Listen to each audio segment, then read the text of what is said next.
বাংলাদেশের আজকের এই দিনে আসলে আমার মনে হয় যে বাংলাদেশ আরো একটু নতুন মাত্রা যুক্ত হতে যাচ্ছে।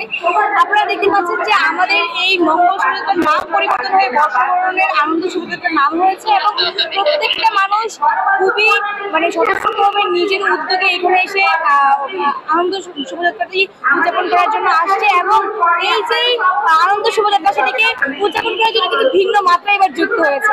আপনারা দেখেছেন যে 2 দিন আগে মাত্র 13 তারিখের আগে 12 তারিখে আমরা ভোরবেলা খবর পাই যে শেখ হাসিনা যে প্রতিকৃতিটি বানানো হয়েছিল সেটি পুড়িয়ে ফেলা হয়েছে।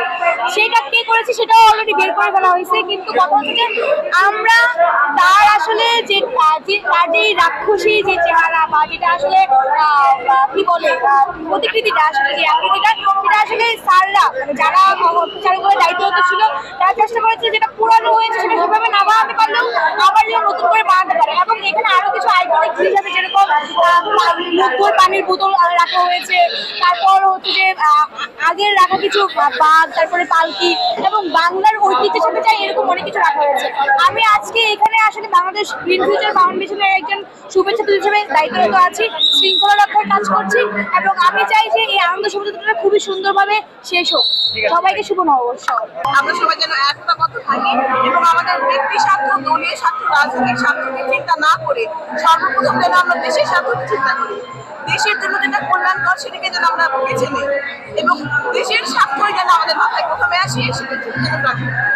গণতান্ত্রিক ছাত্র সংসদ আত্মপ্রকাশের পরে প্রথমবার কোনো নববর্ষ পালন করছেন, কি বলবেন এবং সবকিছু পরিস্থিতি?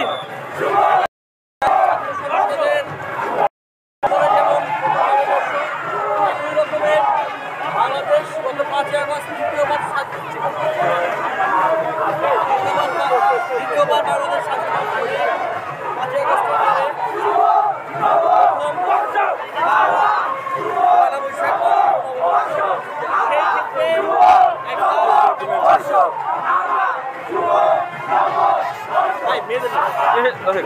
সুতরাং সেই ক্ষেত্রে একটা পার্থক্য তো আছে।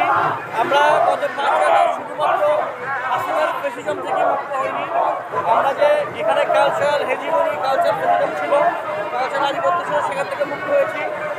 আমরা দেখেছি যে এবছর এই পয়লা বৈশাখে যে র্যালি, সেই র্যালি তাদের আদি এবং আসল নামে হয়েছে মঙ্গল শোভাযাত্রার নাম পরিবর্তনের বর্ষবরণ আনন্দ শোভাযাত্রা হয়েছে। সুতরাং সেক্ষেত্রে এই বছরের আনন্দ শোভাযাত্রা অন্যান্য সকল বছরের আনন্দ শোভাযাত্রা থেকে ভিন্ন।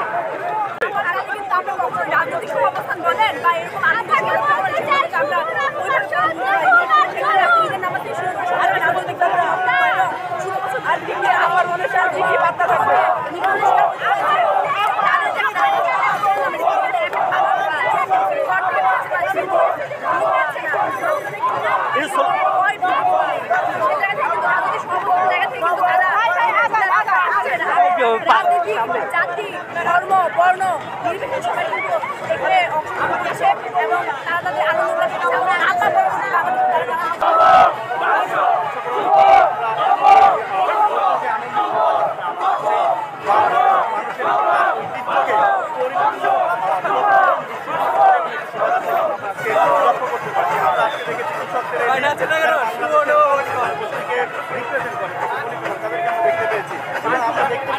জুলাই গণঅভ্যুত্থানে যারা গণহত্যা চালিয়েছিল এই পুলিশ হাসিনার ক্ষেত্রে কিনা অস্তম্ভ কিন্তু আমাদের এই শোভাযাত্রায় রয়েছে।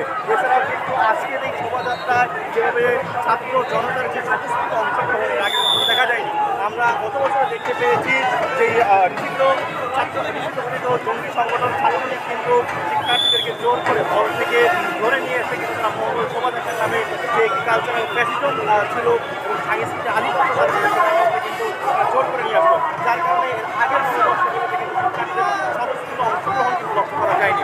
কিন্তু এবছর কিন্তু আমরা দেখতে পেয়েছি শিক্ষার্থীদের অংশগ্রহণ এবং শিক্ষার্থীরা সহ গত মানুষজন মানুষজন সবাই কিন্তু একমত যে বাংলাদেশে আর কোনো ফ্যাসিবাদ বা কোনো ফ্যাসিবাদ যাতে জন্ম না দিতে পারে এবং সেই জুলাই গণহত্যা হয়েছে সেই গণহত্যা যাতে আমরা বিচার নিশ্চিত করতে পারি সেই লক্ষ্যে কিন্তু সবাই ঐক্যমত এবং একতাবদ্ধ হয়েছে।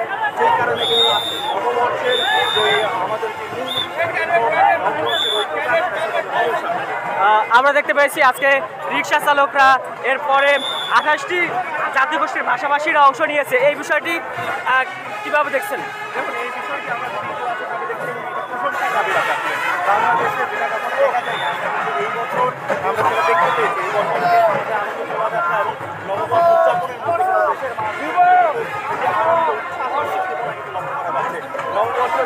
এত আনন্দ এবং এত উচ্ছ্বাসের আগে কিন্তু আমরা কখনোই লক্ষ্য করতে পারি। আজকে দেখুন বাংলাদেশের মানুষের যে সংস্কৃতি প্রতিফলন যদি না করা যায় তাহলে সেই অনুষ্ঠান এবং প্রোগ্রামগুলো কিন্তু আসলে অনেকটা জনবিচ্ছিন্ন হয়ে যায় এবং সেখানে কিন্তু জনগণের সম্পৃক্ততা লক্ষ্য করা যায়।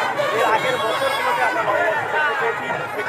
নববর্ষগুলোতে আমরা দেখতে পেয়েছি জনসম্পৃক্তহীন নববর্ষ, কিন্তু এই বছরের যে নববর্ষ উদযাপন করা হচ্ছে সেটা আসলে জনসম্পৃক্ত নববর্ষ এবং বাংলাদেশের মানুষের যেই ইতিহাস ঐতিহ্য সেই ইতিহাস ঐতিহ্যের একটা প্রতিফলন আমরা এখানে দেখতে পাচ্ছি।